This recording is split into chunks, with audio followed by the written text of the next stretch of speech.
The rumble of drums, the smell of soot, and screams echoing of stone walls. You stand at the foot of a city that seems impregnable, and you ask yourself, how can you break through this wall, several meters thick, built from enormous stone blocks?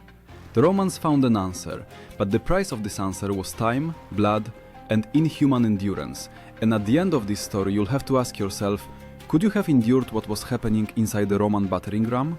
Historians wrote, already during the siege of Greek cities in southern Italy in the 3rd century BCE, the Romans began using heavy wooden structures covered with leather and iron. Polybius mentioned that such machines changed the course of sieges. Where walls were considered eternal, a crack appeared.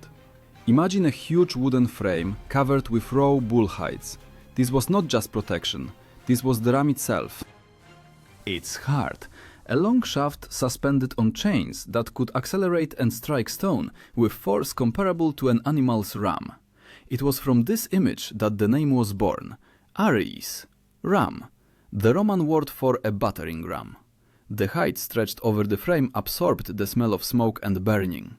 Raw hides were chosen not by chance. They held moisture longer and did not ignite from arrows with burning pitch.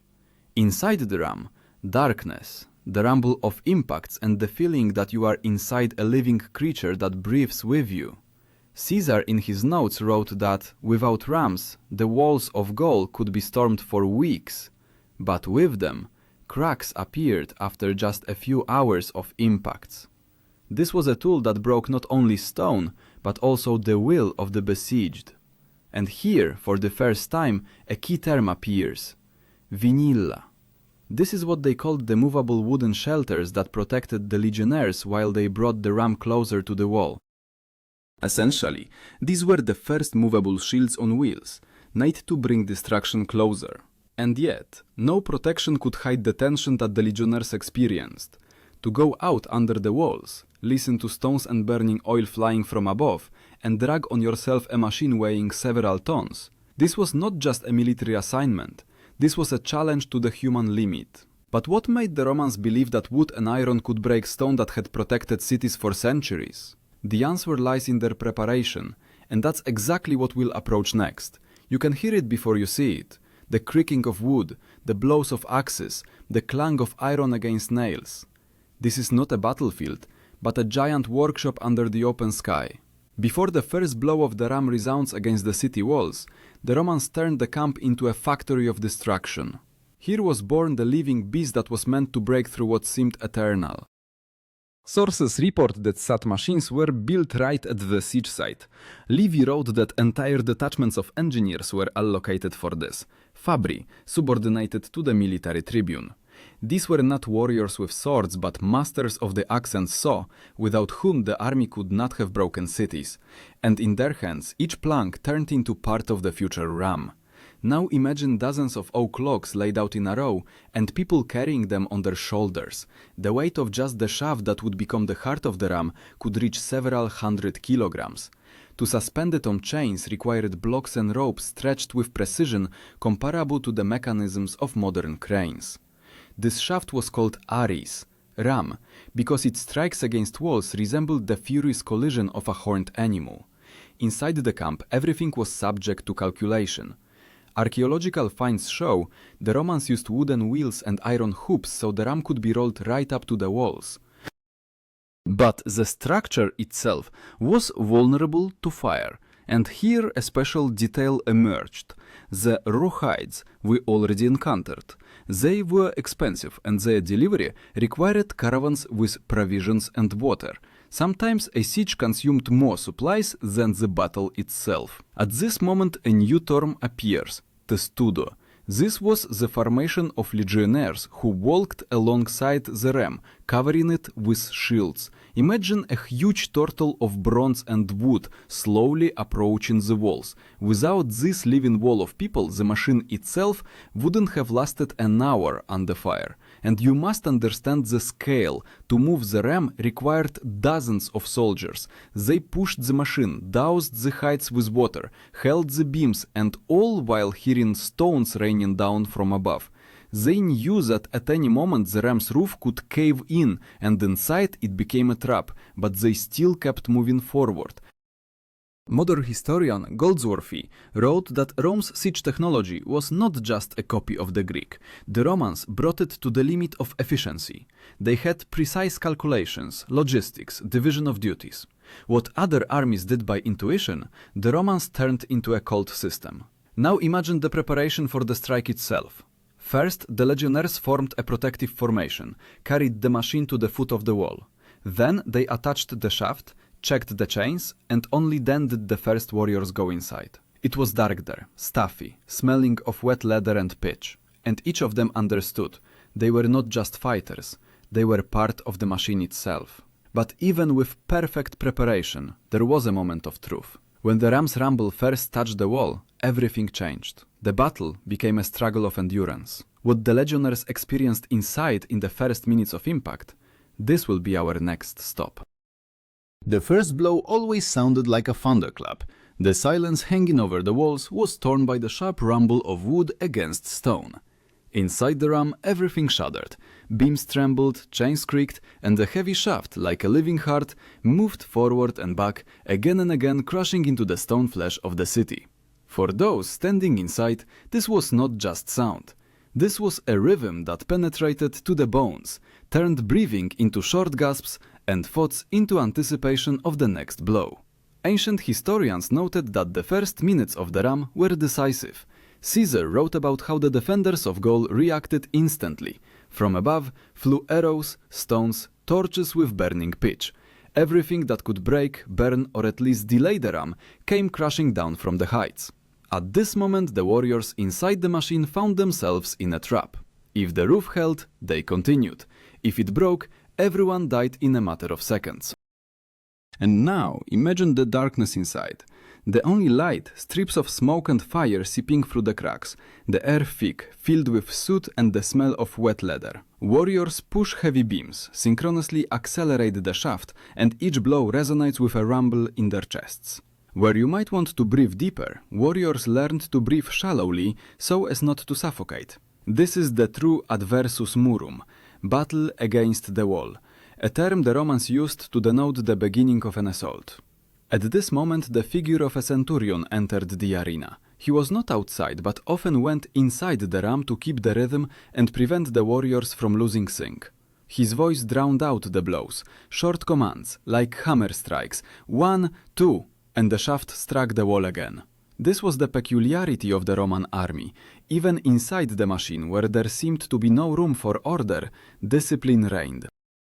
Archaeological finds in Jerusalem and Masada confirm the first blows of rams left traces on walls like marks from a giant chisel. Stones began to crack and defenders understood time was working against them. But the beginning of the strike was the most tense moment. Either the wall would hold and the ram would burn, or the Romans would manage to establish themselves and turn each blow into a step toward breakthrough.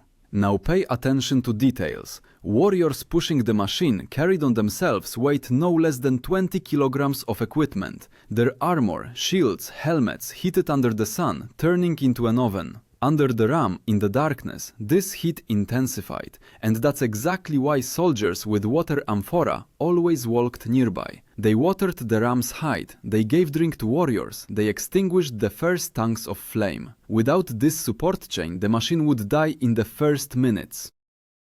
A new term is born right here: catapult. Although catapults are separate siege weapons, they were often used parallel with the ram.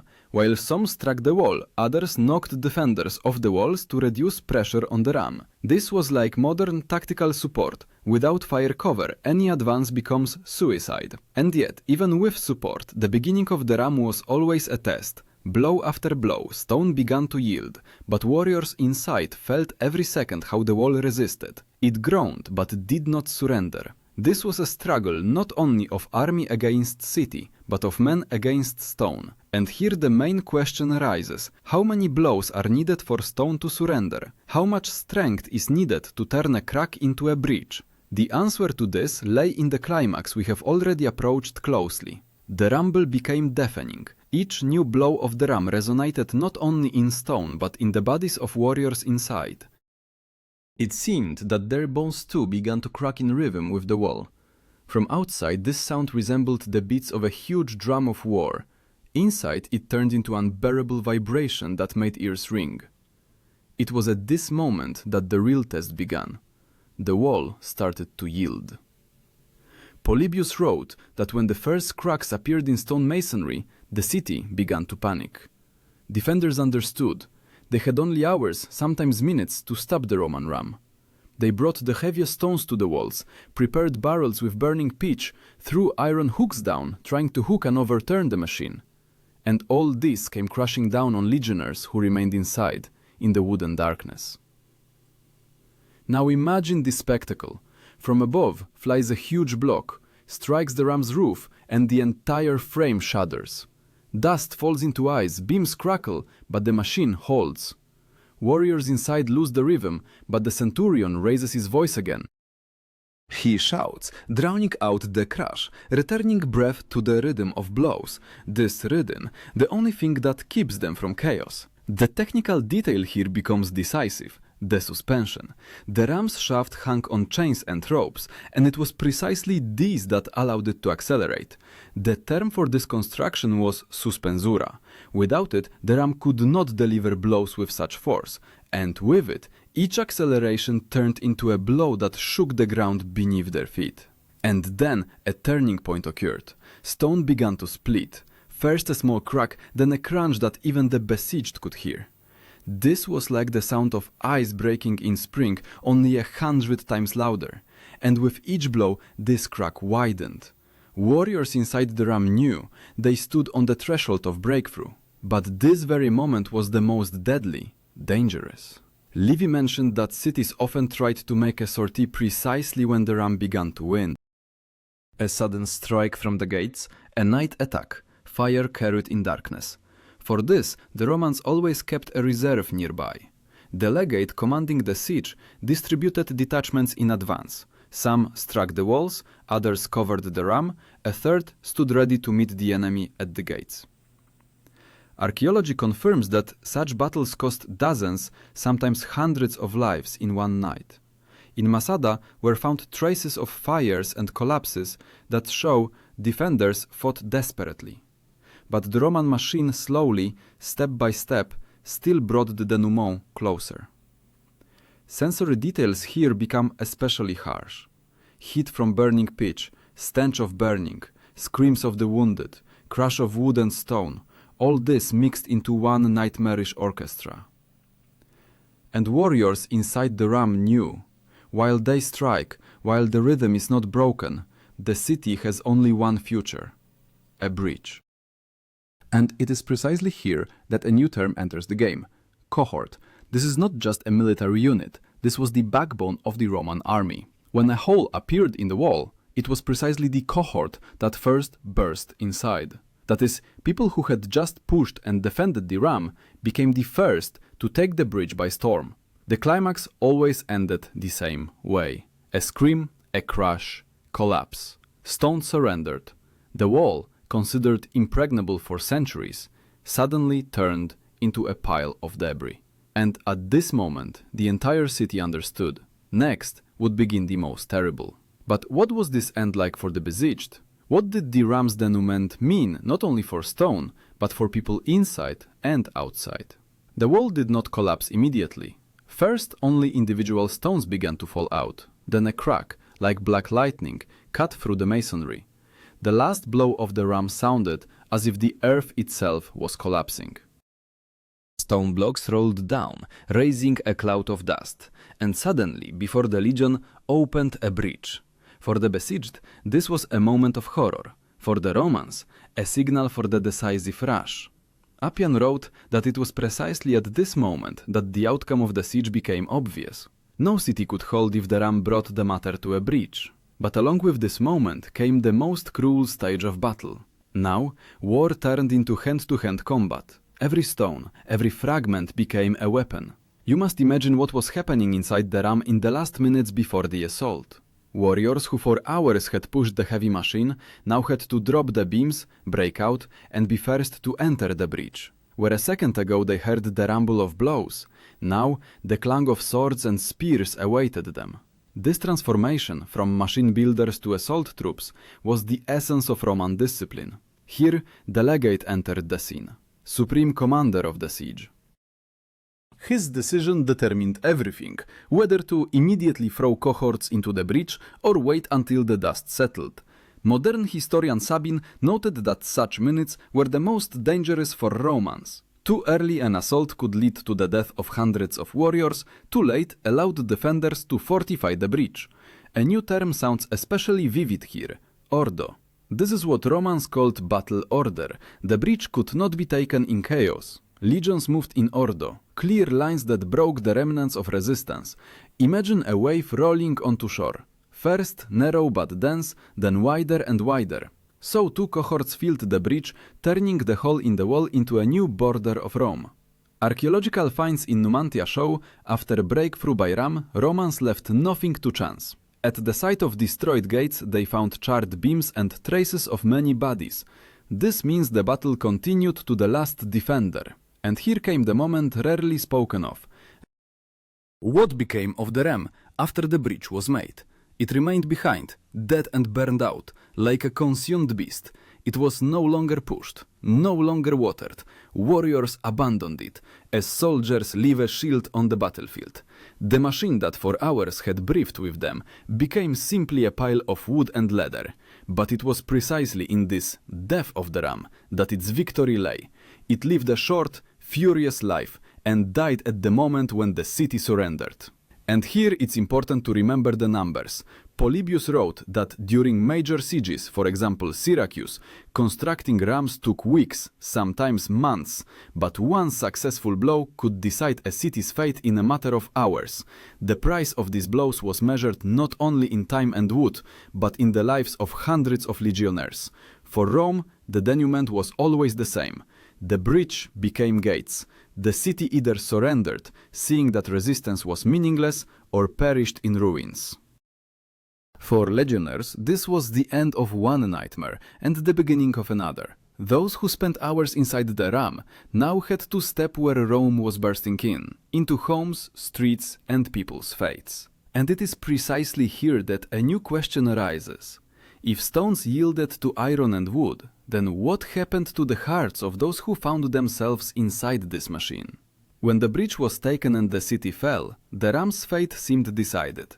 It was no longer needed, and yet it is precisely here that the key to understanding Roman strength lies hidden. The ram was not just a machine, it was a symbol that human will could break through even stone. And this was the main lesson that Rome left to posterity. Tacitus wrote that a siege without a ram could drag on for months, but with one, everything was decided in a matter of days. The numbers confirm, if an ordinary assault cost hundreds of dead for each meter of wall, then ram blows cut these losses in half. The ram became a weapon of time. It stole it from defenders and gave it to legionnaires. But what happened to those who stood inside this machine? Their bodies ached from blows, ears rang for days, eyes watered from smoke and stench. For them, the ram was not just a weapon, but a prison where they had to endure for hours. Modern researchers note, this was an experience on the edge of human endurance, and that's exactly why such warriors were considered the elite of discipline. Here, a new term is born, disciplina. In Roman understanding, this was not just the word discipline. This was the idea that each warrior is only part of a mechanism, and the machine works while each fulfills his role. The ram was the physical embodiment of this idea. Wood, iron, and people bound into one whole. Archaeology confirms this image. In Jerusalem were found traces of breaches in walls and remains of charred structures.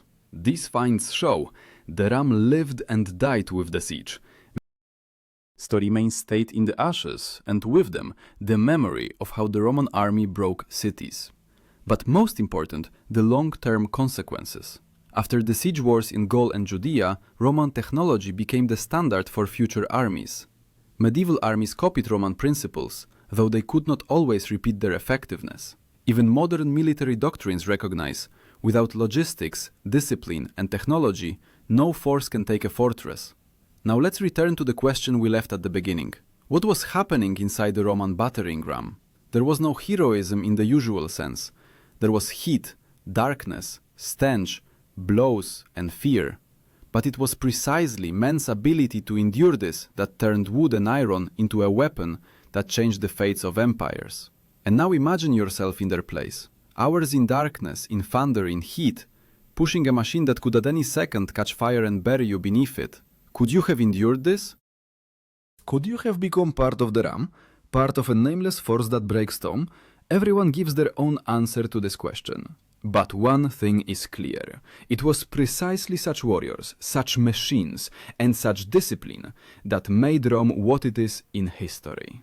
And when we look today at the ruins of ancient cities, we see not only stones, we see traces of rams, traces of iron will that left its blow in eternity. Now, knowing this story, you can ask yourself, what remains in you from those people who bore blows in the darkness of the ram?